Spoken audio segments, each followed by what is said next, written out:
Hello friends, welcome to ஸ்வாட்டஸ்ட் YouTube channel. இன்றைக்கி நம்ம சேனலில் என்ன பார்க்க போகிறோம்னா, நாட்டுக்கோழி சூப் எப்படி செய்யறது தான் பார்க்க போகிறோம். வாங்க வீடியோக்குள்ளே போகலாம். அதுக்கு தேவையான பொருட்கள்: மிளகு சீரகத்தை நல்லா அரைச்சி வச்சுக்கோங்க. அப்புறம் கருவேப்பிலை இஞ்சி நல்லா அரைச்சிக்கோங்க. அப்புறமா சின்ன வெங்காயம் தான் யூஸ் பண்ணணும். சின்ன வெங்காயத்தை நல்லா அரைச்சி வச்சுக்கோங்க. அப்புறம் வரமிளகாய், அதாவது நீட்டு மிளகாயை நல்லா அரைச்சி வச்சுக்கோங்க. அப்புறம் பூண்டை ஒன்றும் பாதியுமாக அரைச்சிக்கோங்க. அப்புறம் தக்காளியை நல்லா பேஸ்ட்டாக அரைச்சி வச்சுக்கோங்க, ஏன்னா அதை போடுறதுக்காக. அப்புறம் கடுகு தாளிக்கிறதுக்கு கடுகு யூஸ் பண்ணிக்கோங்க. அப்புறம் நல்லெண்ணெய் யூஸ் பண்ணால் தான் நல்ல மணமாக நல்லா மருத்துவ குணமாக இருக்கும். அப்புறம் இந்த உடச்ச கல்ல இருக்குல்ல, அதை நல்லா பேஸ்ட் பண்ணிக்கோங்க. ஆப்ஷனல் தான் அது. அதாவது வரமிளகாயோடு சேர்த்து அரைச்சிருக்கோம். இது எல்லாமே அம்மியில் தான் அரைச்சிருக்கோமே. அம்மியில் அரைச்சிங்கன்னா அது கொஞ்சம் இன்னும் டேஸ்ட்டாக இருக்கும். அப்புறம் வானல் வச்சுக்கோங்க. வானல் வச்சுக்கிட்டு அதில் கொஞ்சோண்டு நல்லெண்ணெயை ஊற்றிக்கோங்க. ஃபஸ்ட்டு காஞ்சதும் நல்லெண்ணெயை ஊற்றிக்கோங்க. ஊற்றிட்டு அது கொஞ்ச நேரம் சூடு ஆகிற வரைக்கும் வெயிட் பண்ணுங்கள். அப்புறம் நம்ம எடுத்து வச்ச சீரகம் கடுகு இருக்கு இல்லையா, அந்த கடுகு போடுங்க. நல்லா அந்த கடுகு பொரிஞ்சு வர வரைக்கும் வெயிட் பண்ணுங்கள். நல்லா அது பொரியட்டும். பொரிஞ்சதும் ஒரு இன்க்ரீடியன்ட் ஆட் பண்ண வேண்டியது தான். அது நல்லா பொரியிற வரைக்கும் வெயிட் பண்ணிக்கோங்க. அப்புறம் கருவேப்பிலை ஆட் பண்ணிக்கோங்க. பொரிஞ்சு வந்ததும் நல்லா கருவேப்பிலை எல்லாம் ஆட் பண்ணிக்கோங்க.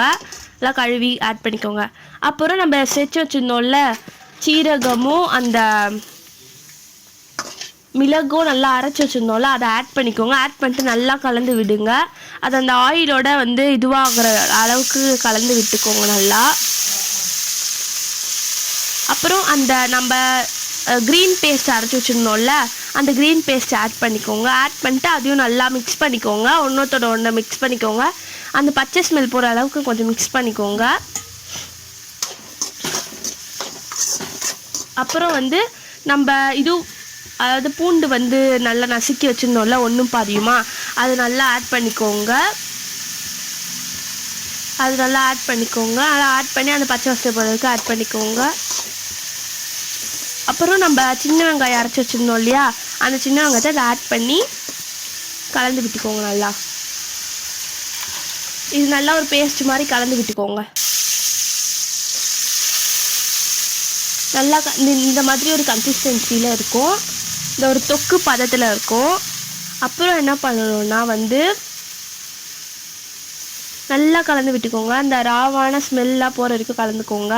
கலந்துட்டு நம்ம ஆல்ரெடி பேஸ்ட் பண்ணி வச்சுருந்த தக்காளி ஜூஸை அதில் ஆட் பண்ணிக்கோங்க.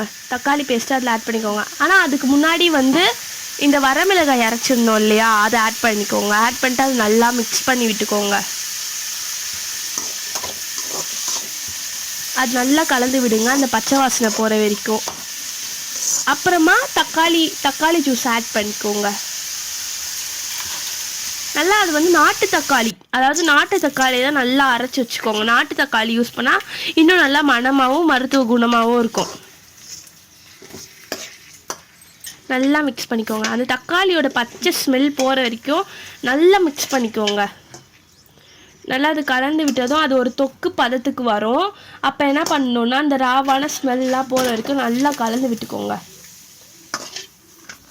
நல்லா அந்த ஆயிலெலாம் ரீப்ளேஸ் பண்ணோம் அந்த தொக்கு மேலே. அப்புறம் என்ன ஆட் பண்ணோன்னா தனியாத்தூள் இருக்குல்ல, அது கொஞ்சம் ஆட் பண்ணிக்கோங்க டேஸ்ட்டுக்கு.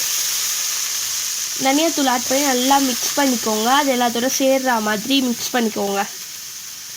நல்லா கலந்து விட்டாச்சு.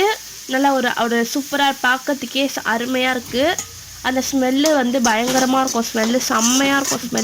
அந்த ஸ்மெல்லு கேட்டாலே உங்களுக்கு பாதி பசியும் அடங்கிடும். அந்த மாதிரி இருக்கும். நல்லா கலந்து விட்டுக்கோங்க. உங்களுக்கு நீங்கள் இதை செய்யணுன்னா மண் சட்டி கூட யூஸ் பண்ணலாம். அப்புறம் டர்மரிக் பவுடர் சேர்த்துக்கோங்க. அதாவது மஞ்சத்தூள் கொஞ்சம் சேர்த்துக்கோங்க. அது நல்லா தொண்டைக்கு இதமாக இருக்கும் மஞ்சத்தூள் சேர்த்தா. நல்லா கலந்து விட்டுக்கோங்க. அது நல்லா ஒரு அழகாக ஒரு ஆரஞ்சு கலரில் ஒரு ரெட் கலரில் வந்திருக்கு. அந்த கன்சிஸ்டன்சி பார்க்க செம்ம ரெட்டாக இருக்குது. ஸ்மெல்லும் சூப்பராக இருக்குது. அப்புறம் நம்ம சிக்கன் என்ன பண்ணோன்னா, உரலில் அடித்து வச்சுருந்தோம். அந்த நாட்டுக்கோழி சிக்கனை அதில் ஆட் பண்ணிக்கோங்க. கொஞ்சம் கொஞ்சமாக ஆட் பண்ணி நல்லா கலந்து விட்டுக்கோங்க. நல்லா அந்த மசாலாலாம் வந்து அதில் வந்து அந்த பேட்டர் மாதிரி பண்ணிக்கோங்க. அதாவது நல்லா கலந்து விட்டுக்கோங்க. அதை நல்லா கலந்து விட்டதும் என்ன பண்ணணுன்னா கொஞ்சோண்டு இந்த மாதிரி தேவையான அளவுக்கு சிக்கன் ஆட் பண்ணிக்கோங்க. தேவையான அளவுக்கு நாட்டுக்கோழி ஆட் பண்ணிக்கோங்க. ஆட் பண்ணி நல்லா கலந்து விடுங்க. நல்லா கலந்து விட்டதும் அது பாருங்கள், அந்த அந்த கன்சிஸ்டன்சிக்கு இருக்கணும். நீங்கள் செய்யும்போது இது தொக்கு பதத்தில் இருக்கணும். ஸ்மெல்லு வந்து செம்மையாக இருக்கும். கண்டிப்பாக இதை நீங்கள் ட்ரை பண்ணி பார்க்கணும் உங்கள் வீட்டில். அதுவும் இந்த கொரோனா வைரஸில் அந்த சுச்சுவேஷனுக்கு இது நல்லா சாப்பிட்டா தொண்டைக்கு நல்லா இதமாக இருக்கும். இந்த சூப் குடித்தா நல்லா ஒரு கலருக்கு வந்திருக்கு பாருங்கள். கொஞ்ச நேரம் வெயிட் பண்ணுங்கள். அது ஒரு தொக்கு பதத்துக்கு நல்லா வந்திருக்கு. தண்ணிலாம் ஊறி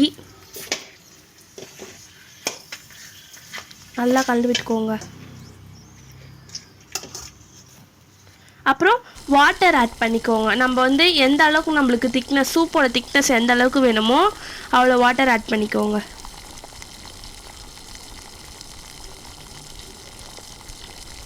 எந்த அளவுக்கு திக்னஸாக வேணுமோ அந்த அளவுக்கு நீங்கள் வாட்டர் ஆட் பண்ணிக்கோங்க. உங்கள் சூப்பை எந்த கன்சிஸ்டன்சிக்கு வேணுமோ அந்த அளவுக்கு நீங்கள் ஆட் பண்ணிக்கோங்க. அப்புறம் கல்லுப்பு போடுங்க டேஸ்ட்டுக்கு. அந்த கல்லுப்பு தான் நல்லா வந்து அதுக்கு உரைப்பெலாம் கரெக்டாக இருக்கும். கல்லுப்பு போட்டால் தான். நல்லா மிக்ஸ் பண்ணிக்கோங்க அந்த உப்பு கரையிற வரைக்கும். அப்புறம் தண்ணி ஊற்றிக்கோங்க. நல்லா நம்ம சூப்புக்கு எந்த அளவுக்கு நம்மளுக்கு அந்த இது திக்னஸ் வேணுன்ற அளவுக்கு சூப்பை நல்லா தண்ணி ஊற்றிக்கோங்க. அதில் நல்லா கலந்து விட்டுக்கோங்க. அந்த ஓரத்தில் இருக்கிறதெல்லாம் எடுத்துருங்க. நல்லா ஒரு அழகான ஒரு கன்சிஸ்டன்சிக்கு ஒரு கோழி குழம்பு கலருக்கு வந்திருக்கும். நல்லா பார்க்க இதுவாக இருக்கும். அவ்வளோதான். அந்த கரண்டி எடுத்து அங்கே வச்சுட்டு குக்கரில் நல்லா க்ளோஸ் பண்ணிக்கோங்க. அதை க்ளோஸ் பண்ணி விசில் விடுங்க. 4 விசில். குக்கரை வந்து நல்லா க்ளோஸ் பண்ணிவிட்டு 4 விசில் விட்டுக்கோங்க.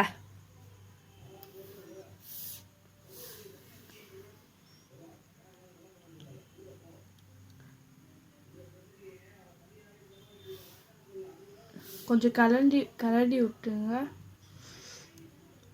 நல்லா இது பண்ணி விட்டுக்கோங்க. இப்போ வந்து நாங்கள் என்ன ஆட் பண்ணோன்னா வந்து அந்த உடச்சக்கல்ல பேஸ்ட் இருக்கு இல்லையா, அதை ஆட் பண்ணோம். அது நான் வந்து ஆப்ஷனல் தான் சொல்லியிருந்தேன் உங்ககிட்ட. உங்களுக்கு வேணுன்னா அதை ஆட் பண்ணிக்கோங்க. அதை ஆட் பண்ணிங்கன்னா கொஞ்சம் நல்லாயிருக்கும், திக்னஸாக இருக்கும். அதை ஆட் பண்ணிங்கன்னா நல்லா அதை அந்த ஓரத்தில் இருக்கிறதுலாம் நல்லா வலிச்சு விடுங்க. அதுதான் டேஸ்ட்டே. இந்த ஓரத்தில் இருக்கிறதுல தான் வந்து டேஸ்ட் இருக்கும் நிறையா. அது நல்லா உள்ளே விட்டுட்டு நல்லா குக்கரில் வந்து பண்ணியாச்சு. குக்கர்லேருந்து ஓப்பன் பண்ணி கொஞ்சம் தண்ணி விட்டுக்கோங்க. தண்ணி விட்டு குக்கரில் க்ளோஸ் பண்ணி வச்சுருங்க. 4 விசில் விடுங்க. அதை மேலே வெயிட் போட்டு 4 விசில் விடுங்க.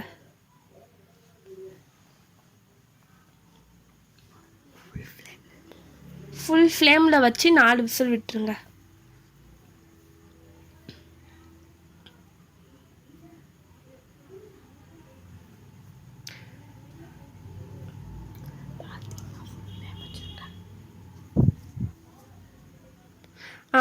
இப்போ குக்கர் எடுத்து நம்ம சர்வ் பண்ணி சாப்பிட்டா அந்த பாருங்கள், அந்த சூப் கன்சிஸ்டன்சிக்கு எவ்வளோ சூப்பராக இருக்குது.